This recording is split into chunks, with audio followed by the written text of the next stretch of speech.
Hello guys, my name is Frosty RMB. I'm a Nintendo Twitch streamer that does 100% casual completion on streams, blind playthroughs, or community one-offs on Twitch. So today we're not doing a Twitch stream. Today I'm actually going to show off the 3DS collection. Many of you guys actually like the Switch collection, which is awesome, but the Switch collection is going to continue growing. But in the meantime, I'm going to be focusing on 3DS collection in this video. So before we even start with the games, I want to show off the systems really quick. So I have here the new 2DS XL. This is actually a really light console. It looks cheap, but it actually feels like a really high quality system. So the difference between this one and the regular 3DS games, or 3DS systems rather, is the new 2DS models and 3DS models also have the control stick, which is mainly for the for games that enhance the control systems for a camera. So Majora's Mask 3D uses it. Certain games actually required to be played on the new 2DS or the new 3DS XL models because the power the original systems can't do. So just that. Now the biggest gripe I have two big gripes with the 2DS systems. One is the stylus size for the XL model. It's so tiny to the point where you have to play like this. It feels really weird. And also, since I play games very often, I consistently change my games all the time. So this slot here, I can see why they did it, but it's like it feels very inconvenient at times. Other than that though, like this one has a matte finish. It's really cool. So get this one if you don't care about like enhancement 3D, and also if you focus on one game at a time. But then again, those are my gripes with it, so you guys may have something different. Now here I got the Majora's Mask 3D new 3DS XL model. This is actually a really cool system. But just like the 2DS XL model, it also has the C-Stick. So yeah, I much prefer this one even though it's a lot heavier, but this one juices up a lot of power while this one only gives you about like 14 or 15 hours or so. So there's that as well. So, and I also have my sister also has the Nintendo 3DS XL regular model, which is the red one. So there's that. Those ones unfortunately cannot play the new 3DS games, which I have one in my collection, which I will go over into more details about. So other than that, guys, let's get to the games.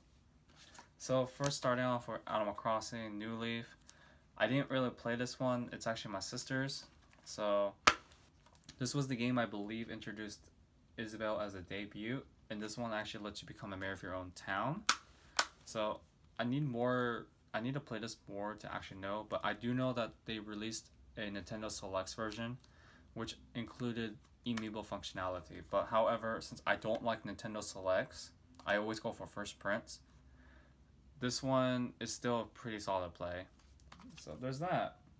Amiibos are like, oh yeah, I forgot to mention, like new 2DS and 3DS XL models also use a NFC reader, so you can just tap on the screen with the amiibo. So yeah.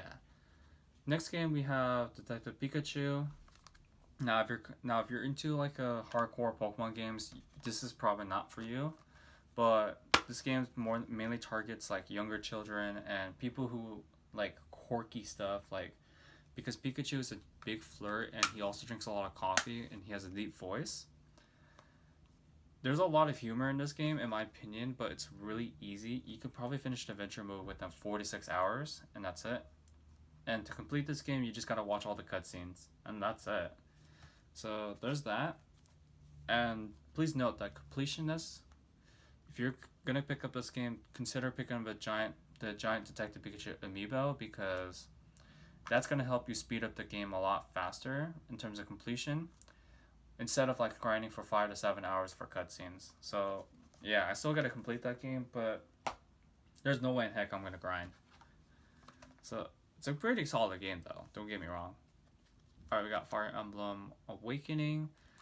Now if you're not into stories, I actually don't recommend this game. I only got it because Lucina was in it, but it's a tactics RPG game. It's very simple gameplay, but it doesn't really wow me. What saved it for myself was the soundtrack, though. It has some pretty good soundtrack. But other than that, many people like this game because of the whole waifu system. So there's that. So if you want to start out Fire Emblem, this is probably your cheapest option. Other than that, I recommend Path of Radiance on the GameCube over it. But that's a really hard game to find. And then we got Fire Emblem Shadows, the Shadows Echoes game. This one's actually a lot shorter. Well, not a lot shorter. This one's divided chapters like differently than Awakening because most Fire Emblems will divide chapters into 25 chapters. This one I believe is divided into like 12 or 10 chapters, but they're pretty long actually. So there's that. I haven't played too much of it, so I can't really give you guys my full analysis on it, but definitely check it out because it has really in the tactics map. You actually get to use 2D sprites, and they're pretty 8-bit.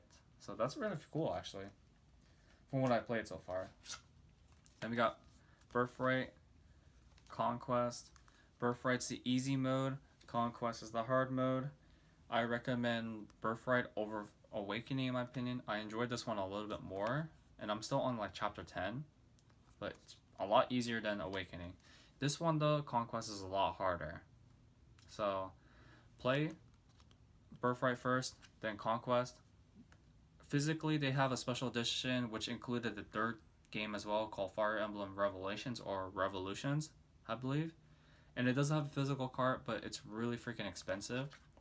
But loose, it goes for like $75. So there's that.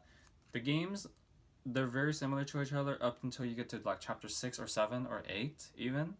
And then that's when it divides up. So there's that. Fire Emblem isn't really my cup of tea for series, but my sister loves them, so I just let her play it. Then we got Hey Pikmin. It's a very different Pikmin game. It mainly focuses on it's a 2D puzzle side-scroller adventure game. So completing this game is not a big problem. You just gotta like find all the treasures and finish each stage with no deaths. This one is like mission based, so I like it, but it's probably the weakest entry in the entire series. So you have to come in with an open mind to play this game. Otherwise, you're not going to enjoy it as much. But that's just my opinion. You got to play it for yourselves, of course.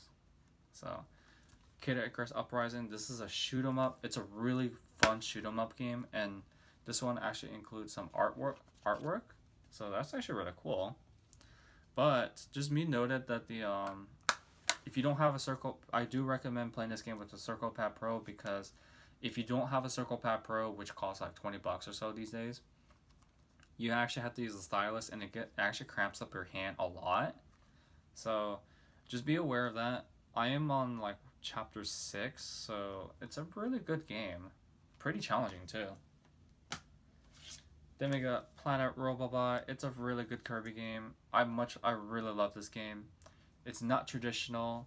You play with, sometimes you use giant mechs, and even the mechs have their own abilities with like say sword gives you like a different intake, and fire mode's also different as well. So I actually like this one. It's very different, but it still has that Kirby charm and gameplay. So not your tradition, however this one is traditional. Triple Deluxe, I didn't really care for this one, to be honest, but it's a traditional Kirby game, so if you want to start out in the Kirby series, I do recommend it. If you're a veteran Kirby player like I am, you may want to play this one before you completely judge it, but other than that, it's very traditional. I actually forgot majority of the things you're supposed to do in this game, other than the King DDD rhythm game, which is really hard. Next we got A Link Between Worlds. This is a really different Zelda game. It's a really fun one as well.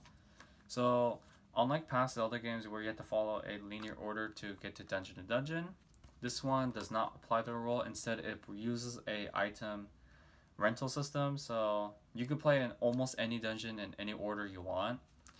But, just be aware that you're going to be grinding a lot of rupees. So, there's that. And I do recommend this game. It's really fun. It's really easy to 100% this game as well. Like, I 100% this game, no problem, no guides or anything, on my first playthrough. So, it also has it has a foil cover too, so that's really cool. I was really happy when I first got that game too. It's really worth it. Then we got Majora's Mask 3D. This one uses the enhanced control, the circle pad, and also the enhanced C stick.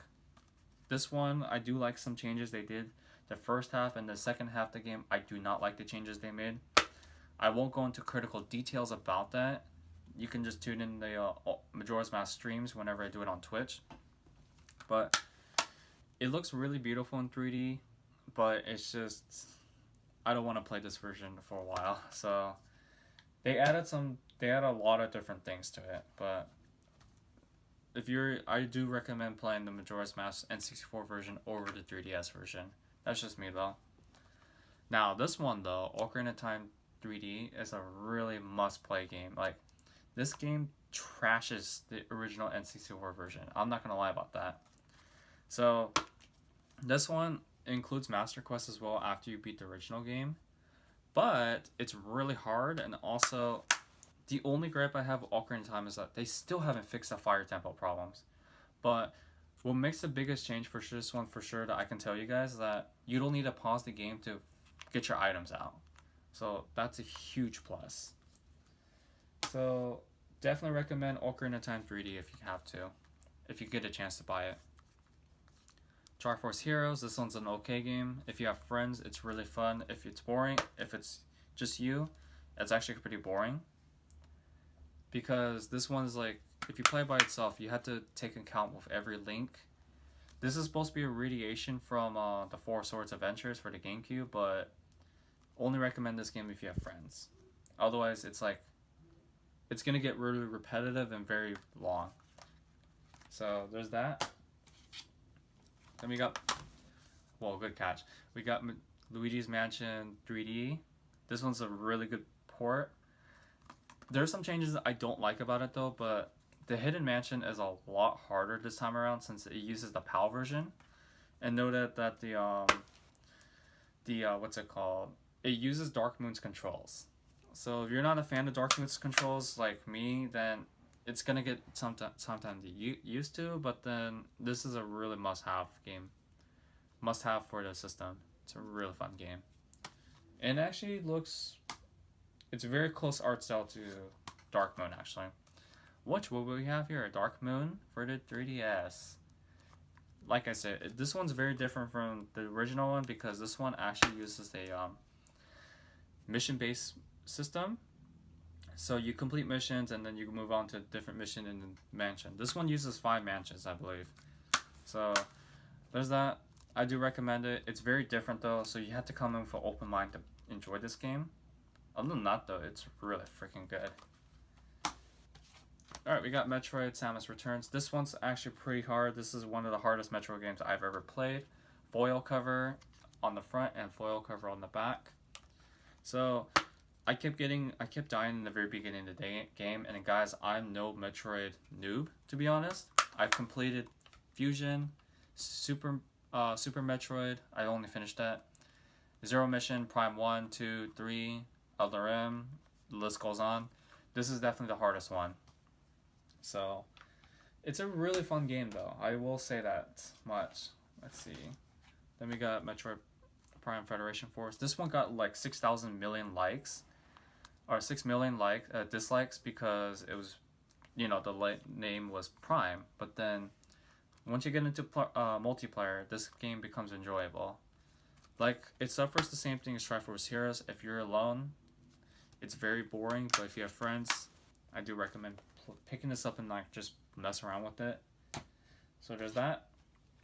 New Super Mario Bros. 2. This is I'm surprised Nintendo didn't make another Wario game with this mechanic, because literally all you do is collect coins. And this one actually first introduced Gold Mario. So this one's a lot easier than the 3DS, or not 3DS, the DS New Super Mario Bros. So, and there's only 6 worlds that you just need to beat the game, and that's it. So completing this game is a lot of grinding, but it's very easy. So it's not really a recommended staple that I do, so you can pass on it. You're not going to miss much of it, actually. If you played all the rest of the Mario games, like 2D Mario games, you're not going to miss anything from it. Stickers are, this game is garbage. I don't need to talk about it as much. Not because of the story, but because of the gameplay. You don't level up in this game, but rather, once you use a sticker, it's gone forever. So, yeah, the battling enemies is really pointless. So there's that. Only buy this game if you're very curious. I was very curious, and I do regret it. So there's that. And you've been warned, completionist. There's some tedious quests in this game as well. So yeah, take that into account. You've been warned. Poochie, Yoshi's really well. Now, if you play the Wii U version, you may want to skip this one because all they did was added the Poochie missions and Poochie videos. But if you never played the game, like I have, I do recommend this one. Really, it's a really good Yoshi game. And also, Mega Yarn Yoshi is in this game as well. I mean, who doesn't like it, right? And with different amiibos, actually, since majority of the 3DS games does support amiibo, every time you scan an amiibo and every time you scan a different amiibo onto this game with, like, for example, Smash Brothers character, you get a different Yarn Yoshi. So that's actually really cool. I like it. Star Fox 3D. This is a really freaking must play on the 3DS. This actually destroys the original one in my opinion because of the score attack mode, where in the original one you had, for example, if I want to play Zonus in my 64, Star Fox 64, I had to tough luck. I got to play through the entire hard route again just to play that level. Whereas this one, score attack allows me to pick any level I want and just play that level, which is freaking awesome. However, this one's a lot harder to complete. They raised the middle score a lot. So it's really tough to complete. Next we got Smash Bros 3DS. It's Smash Brothers. Just be careful you don't break your control stick. So there's that. This one is actually more of a filler game, to be honest, but there's a lot to complete in this game. So I still have to complete this game. If I have my ultimate, if the Switch dies for my ultimate, then I will play this game portably. So there's that. Pretty much Smash 4 at this point, it's like dead. Okay, we got Super Mario Land 3D. This one's actually really good, unlike New Super Mario Bros. 2. This one actually first introduced the gold pool system. But I will say this, guys, it's not only easy, it's also really repetitive to 100%. So this is probably the one Mario game I don't 100%ing, but I do enjoy playing as a casual playthrough. So it's a staple, it's a must-have. There's no doubt about it. So we got Ultimate NES Remix. This is like WarioWare pretty much, but like with classic NES characters and games. If you're into like 8-bit NES classics, you're definitely going to find it here. And this one, I much prefer this one over the Wii U version because this one feels like more like a 3DS game. So yeah, really fun compilation game. It's also very short. You could play this in short bursts, so definitely recommend it.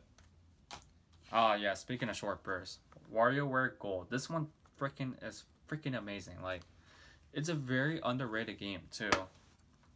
So I got this one from day one, and it's like pretty much you play these bizarre micro games, and these are pretty much majority of them are brand new actually.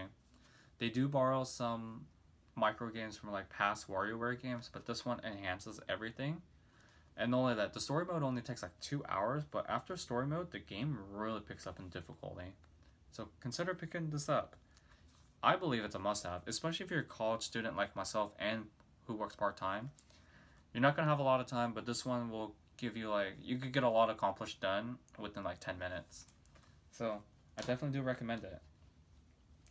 Okay, next we got the only new 3DS title I have on my collection, which is Xenoblade 1 3D.